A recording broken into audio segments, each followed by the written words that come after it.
I watched a billionaire stand up to leave and felt my career snap like a cheap cable, the kind that frays inside before you ever see it. You know what I mean? The room smelled like polished wood and panic, the kind hotels spray into the air to convince you everything is under control.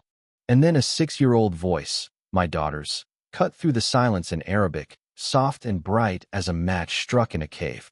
Let me back up a sec. Because if I start with a billionaire and a child in the same sentence, you'll think I'm making this up. I was the tech guy tagged along for one job: open the deck, run the HDMI. Don't speak unless someone needs a password, sitting in an oversized chair in the far corner of a private conference room in London's fanciest hotel. All glass and brass, and a mahogany table long enough to park a limousine on. The man who was already halfway to the door was Omar al-Rashid, the kind of Middle Eastern magnate whose name makes investors sit 2 inches taller, known for building empires and bulldozing meetings that waste his time. He had flown in from Dubai. Our team had flown in from New York, Singapore, and God knows where else. Hundreds of millions hung in the air like a chandelier I was standing under while tightening the last bolt with sweaty hands. And then my laptop glitched, the one thing I was there to control. The one gear that jammed. And that's when Omar's chair scraped back, loud and final. "That's it," he said, voice low but carrying, like he'd figured out ages ago that true power never needs to shout. "You've wasted my time. This meeting is over." Yeah, that happened. My stomach went cold. I wanted to disappear into the carpet.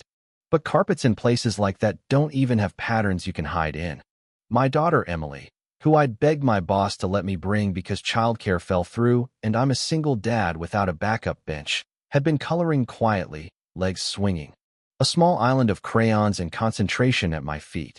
She had no idea who the man at the head of the table was. No idea I might be out of a job by lunch. "Amy, la tadhab," she said, "Uncle. Don't go."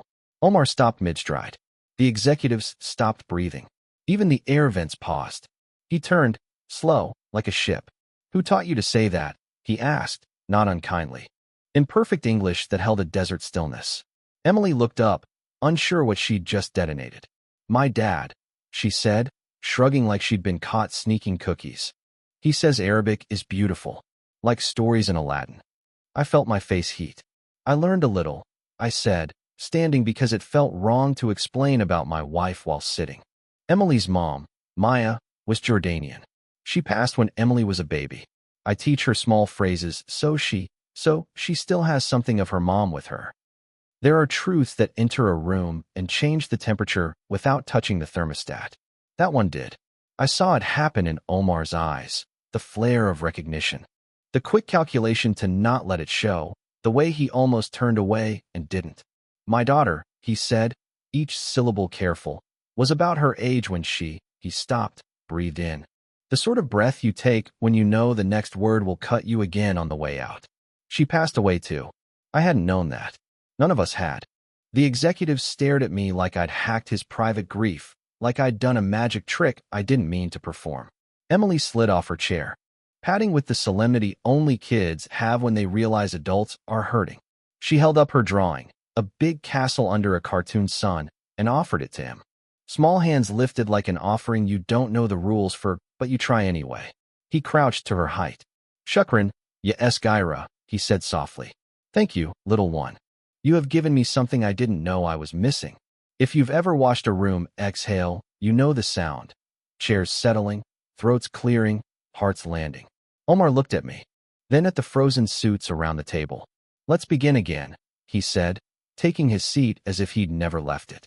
But this time, no rushing. We started over, slower.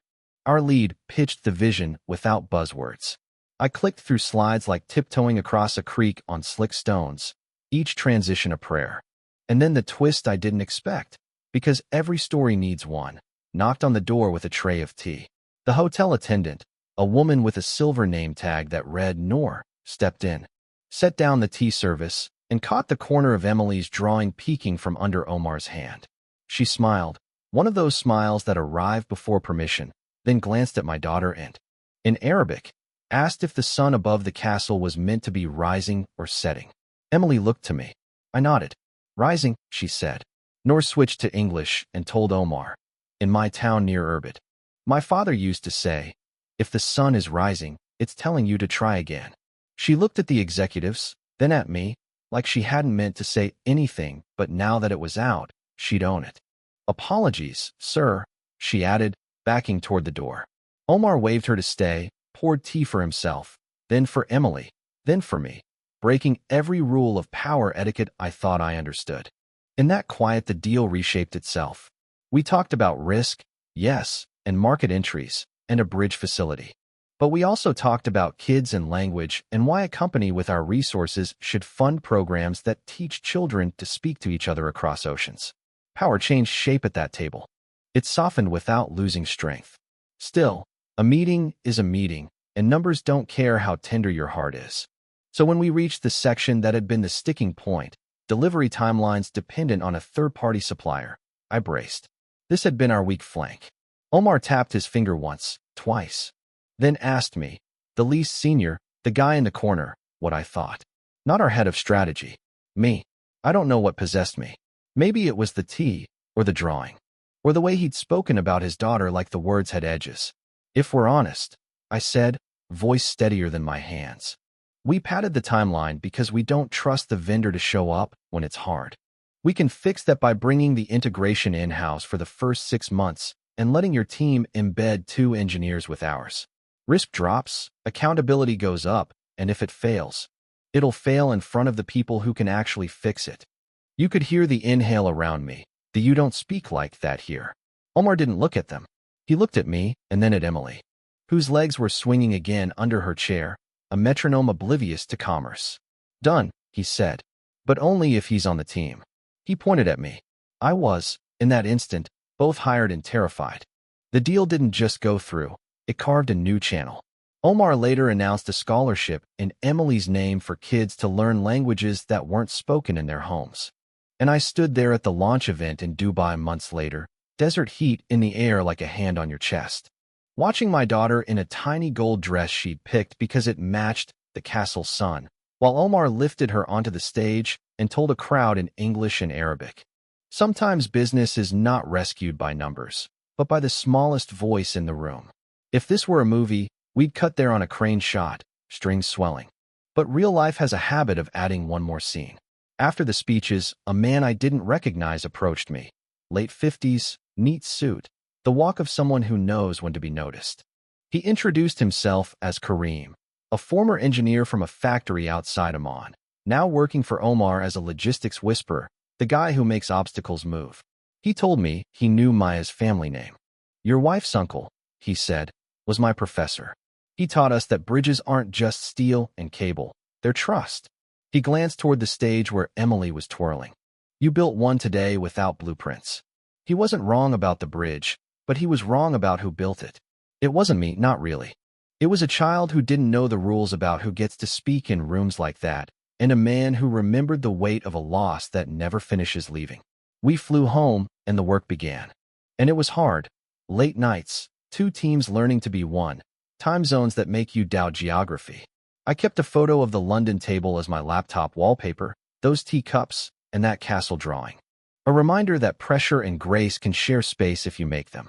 When the product finally shipped, on time by the new plan, I walked Emily to school and told her we'd kept a promise. She asked if the castle was finished. Castles take years, I said, but the sun still rises. Here's the part people argue about. Was it unprofessional to have my kid in the room? Did we get lucky? Did we exploit a moment? Is compassion just another lever in a world built on leverage? I hear the questions. I ask them too. What I know is this. The first domino didn't fall because a spreadsheet aligned. It fell because a language bridged a quiet, because empathy slipped past a guard nobody saw. You can call that soft. I call it the steel inside the soft, the rebar in the concrete, the thing that holds when the wind picks up. Months later, back in London for a review meeting, I walked past that same hotel conference room and saw Nora arranging settings for another high-stakes gathering, her hands quick, her eyes watchful. She caught my glance, smiled, and said, in a mix of Arabic and English, the sun is punctual. We both laughed. Then I went in and did my job, no drama. No glitch, just the work you do when the door stays open because a little voice once asked it to. So that's the story I carry, The one I tell when people ask what turned a disaster into a partnership. Why a man known for walking away decided to sit back down. It wasn't a pitch deck. It wasn't a killer stat. It wasn't even me finding the right cable in the right bag. It was a child's sentence in a borrowed tongue and a billionaire who let it reach him. The final scene is simple in my head. A long table. A small hand passing a drawing. A man setting down his anger like a heavy coat. And the city outside going on with its noise while inside a new idea takes root. Maybe business is another word for how we choose to treat each other when the clock says don't. Now, if you were in that room, would you have stopped at the door or sat back down? Would you call it right or wrong to let a meeting be steered by a moment that wasn't on the agenda? Is justice in business measured only in returns or also in the bridges we build between people who might never have spoken? Tell me what you think. Drop your take on where the line is between strategy and humanity, what saves deals and what saves us, and whether a small voice should ever be the loudest one in the room.